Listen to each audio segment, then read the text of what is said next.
Hello, Hi there. and welcome to another one of our horror reviews. Yes. I'm Randy, And I'm Steve. and this is X. X part 2. Well, part 2 of our X review. Yeah. Hey, that rhymed. Yes. I'm in a little hair. Gosh, I don't think I could do enough reviews. I mean, I could probably do the same thing. We could talk about this movie forever. I could talk about all three of these movies forever, specifically X and Pearl, but I think in that order, X, Pearl, and the Maxine, I have a lot to say about all three of these movies. I could probably do 3 or 4 parts on this one alone. We forgot to mention a star of both Pearl and X. I did mention it in Pearl, but we haven't mentioned it in X. We did mention it in Pearl, but we didn't mention it in X yet. The reptilian friend Theta. Yes. Now, is it a crocodile or is it an alligator? Actually, I don't know. I think it's an alligator. I think it is an alligator. But her name is Theta? Yes, it's Theta. I don't remember if she's a. I think she's an alligator. Unfortunately, she decides to eat Brittany Snow. Well, okay. Well, Okay. Pearl pushes Brittany Snow Here's the thing: if into the water. if there's a way for Boylan to die, which I hate that in general, Right. then I might as well make it an iconic way to go out, and it is. So we're going to talk about the deaths, obviously, to start off this part of the review. We don't really have a way to do these when we do part 1 and 2s or whatever. We just don't talk. we kind of just figure out how to do it. Like for this one, we kind of scripted out what we didn't say in the first part, so we It's know like what to an talk about this one. unscripted podcast. Kinda. Yeah, we For just talk. Pearl in the second part, we discussed the theme as part of it. And this one, we decided since we talked about the theme already, we're going to talk about the kills as one of the things we really want to talk about because there's such interesting The kills in this kills movie. were good in this movie. They were. And it wasn't like they had too few or too many. It was a perfect amount, I think. And some of them were, I wouldn't say lame. They weren't. I don't think any of the kills were lame. Uh, There was only one kill that was more like half off screen. There's like 2 It's half more off of a screen half kills. off, yeah. They're not even fully off screen. There's like 2 half off screen kills. There's 2 I think shootings. the best kill was probably the cameraman Yes, that is the best kill. in front of the van. That part was fucked up. And my second favorite kill is the one in the barn with the pitchfork through the eyes after stepping on the nail. So, okay. Martin Henderson? Yes. So, okay, we're going to talk... Well, and Brittany says that. Those were the 3 best kills. So... Those were probably the most elaborate kills. Because were. other than that, like, Kid Cudi just got shot. Well, actually, and Jenna Ortega did, and too. Jenna Ortega just got and shot. those were Howard's 2 kills. He just... Yeah. Or actually, he kills one other person, doesn't he? No. No, he kills off 2... No, and then there's also... Oh, there's actually... 3 There's 1 off-screen kills and 2 half off-screen kills. There's actually 6 or 7 kills in this movie. Who's the other ones? Oh, the dead body. So, so after this movie started, we're going to talk about the kills. The first kill is the cameraman, and that is Lorraine, or Jenna Ortega's boyfriend.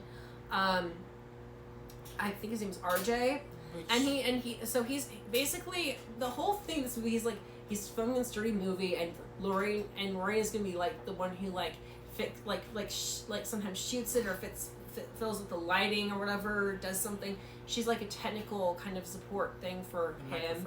She's a mic. That's it. She holds a mic, and so they're having this discussion. She talks about how she doesn't know what they do, and she's like, "Well, why you guys how can you guys shoot dirty scenes with each other's partners, and then also do Get to the kill. I will. I'm trying to explain the setup because it has to set the setup for the kill. Well, I don't think we have time for all 8 setups. Shut up, I'm talking about this one set because it's important for this one character. Anyhow, almost done. Anyhow. Cameraman. Yeah, anyhow, after he has a fit because Lorraine decides to join the picture after they convince her to, after this long discussion, which I was going to talk about, then he goes out and basically has a crying fit in the shower and decides to leave. And as he's driving out, he runs into a haggardly old Pearl, which is supposed to be a jump scare. It's actually kind of funny. And he gets out of the car. He's like, "What are you doing here?" She's like, "I want to get all touchy with you." And then he doesn't want it, so she basically decides, "I don't like that." And so she stabs him in the neck with like a little knife, and does it repeatedly until like his to the song of Don't Fear the Reaper.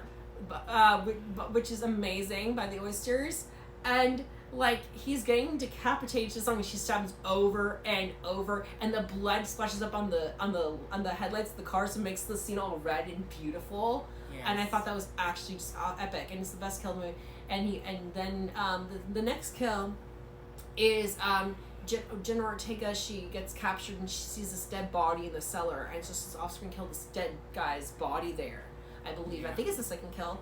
I'm already set order, but something like that. And then after that, we have my second. It's a tie-up between my second and third favorite kills. Isn't Bobby Lynn? I think Bobby Lynn isn't yet. It's Martin Henderson. And he's in yes. the barn. He's looking for RJ because Lauren's worried that he's gone. Oh no, I'm sorry. That's right. He's second kill, and then the third one's the dead body because he goes out looking for RJ for her, and she hasn't been captured yet. And then he gets stuck in the barn, steps on a nail. He's like, I think I got tetanus. It's so funny. And then like,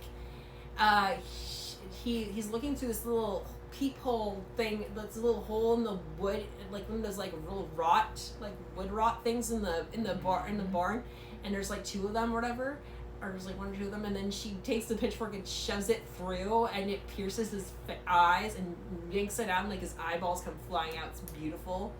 And then she takes the little pitchfork and she goes, and it just has this little like half, like she stabs him with the pitchfork. It's kind of funny. And then Lorraine goes out looking for him, like both of them. She's like, I can't find them, whatever. Then Howard captured her, locks her up in the basement. She sees this dead guy's body that I talked about, and it's off screen. It's a random dude. We don't know who it is. It's just a naked guy who's been bound up. And then it's Jackson. I think Jackson's next. Lorraine dies before Jackson. No, he doesn't. Jackson dies first. Well, you would hear the gunshot then. She didn't hear the gunshot. Oh. She was asleep. I think he dies first. Anyways, it doesn't matter. I'm pretty sure. But he gets shot by Howard because she's like, you guys have been running around testing my wife with your young attractive bodies. I know exactly what's going on. And then he shoots him off screen, kind of. We see the gunshot, but we don't see what it does to him, and he falls into the lake. We presumably know we presume he gets eaten by Theta. That's like the only, like he's the one who finds the projectionist car from Pearl. He finds the car that the projectionist dude was driving in Pearl. They do such great, beautiful link-ups between these movies. I love it because they child move so seamlessly together. You see the car of the projectionist, and then Bernice now goes out there, and she's like, oh, what are you doing out here? And maybe that's before. I don't know. Those two kills, I don't know which order, which is, and then, but so she goes up and she's like trying to help Pearl. She's like, are you confused? After like she's been sleeping in the bed with Maxine, and like she goes to try to confront her, or whatever. She's like, I don't need your help, and she's like, what? And then they get into this fight. It's pretty awesome and funny. And then Pearl goes, bitch, and she pushes her into the lake, and then Theta just comes up and eats her. Like she grabs her head and drags her under. And they battle out until she dies. And then next you got Jenna Ortega. And then the last kill is Jenna Ortega after Maxine and her shot. She gets shot because they're like trying to devise a plan to leave, and then Howard she's like, I told her to stay in the damn cellar. Yeah. And then you have the end of the movie, which is very important. Yes. Howard ends up dying because Jenna Ortega's gunshot wound wakes her up and gives him a heart attack real quick. Yeah. And then Pearl goes to shoot Maxine. Yeah, well, she goes to shoot her after she's like Maxine. it's before that she says the line, I will not accept it. That's what I was just getting at. That's before that though. I know, she was getting ready to shoot Maxine, but Maxine's like, I will not accept the life I do not deserve. That's not the order it happens in. She grabs, because Pearl's gonna shoot her right away. She shoots her after she says the line, and then she's like, all right. And then she like takes the gun to her and tries to shoot her after everything, after saying to stop fucking staring at me, whatever. Then she shoots the mirror, which shoots Pearl, hitting her out the door, and then she runs her over with the car. Okay, well that's all the time we have for part 2. So we'll have to do a part 3. So we'll have to do a part 3, I guess. Yes. To talk about the little bit that we have left. I have a lot more to say. Anyways, like and follow for more. Yeah. See As we part get 3. killed by the upstairs neighbors.